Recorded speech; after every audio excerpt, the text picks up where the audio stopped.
Bonjour,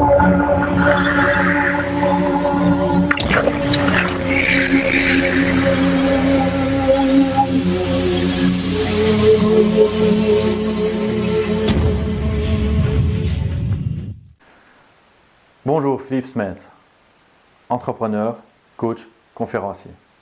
Pour plusieurs d'entre nous, ce sont nos propres idées qui représentent l'obstacle le plus sérieux dans notre marche vers le succès.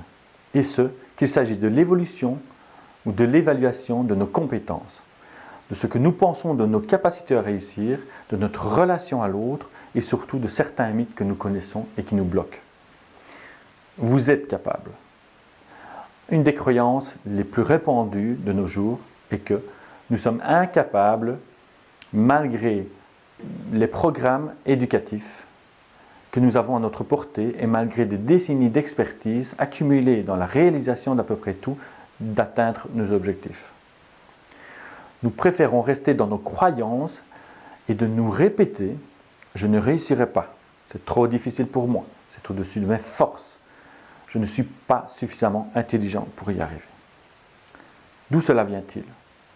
En majorité, ces idées proviennent de l'éducation reçue dans l'enfance, consciemment ou non consciemment.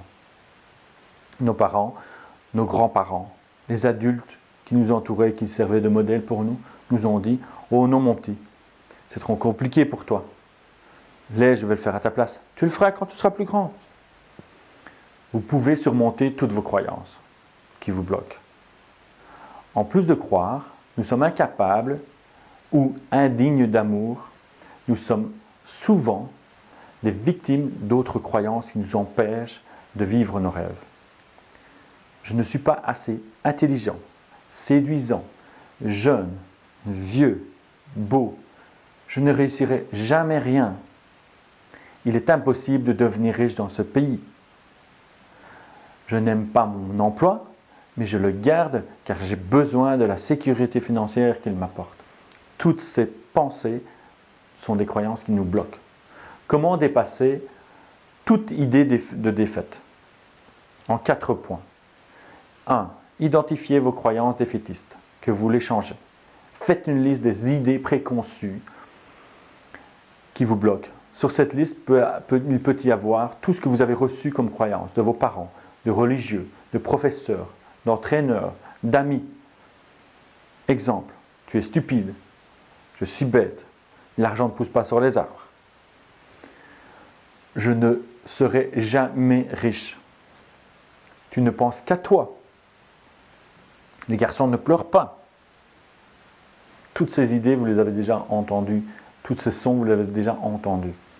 2. Déterminez de quelle manière cette croyance vous empêche d'agir.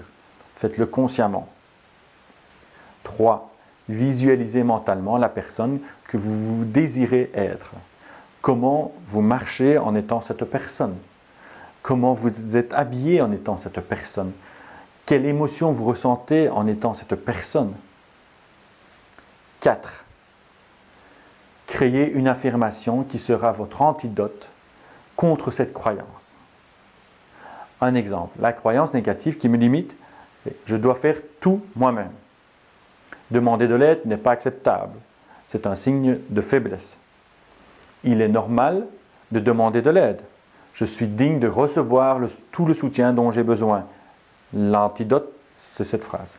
Gardez à l'esprit que votre dialogue intérieur et vos conversations doivent toujours avoir un but. Le but de vous mener là où vous voulez vous rendre. Remplacez immédiatement toutes les pensées ou croyances qui vous empêchent de réaliser vos rêves, vos objectifs par une autre, qui sera libératrice cette fois et qui vous rapprochera de ce que vous désirez vraiment. La force de suggestion répétée domine la raison. La force de suggestion répétée domine la raison. Voilà, je vous remercie, je vous souhaite une merveilleuse journée. Si vous avez aimé cette vidéo ou si vous avez envie de laisser des commentaires, juste ici en dessous de la vidéo, vous pouvez laisser des commentaires. Si vous avez envie d'une relation, d'un contact professionnel concernant un coaching, une conférence, n'hésitez pas, laissez-moi un petit avis ici en dessous. Je reprendrai contact avec vous. Je vous souhaite une merveilleuse journée. Merci. Au revoir.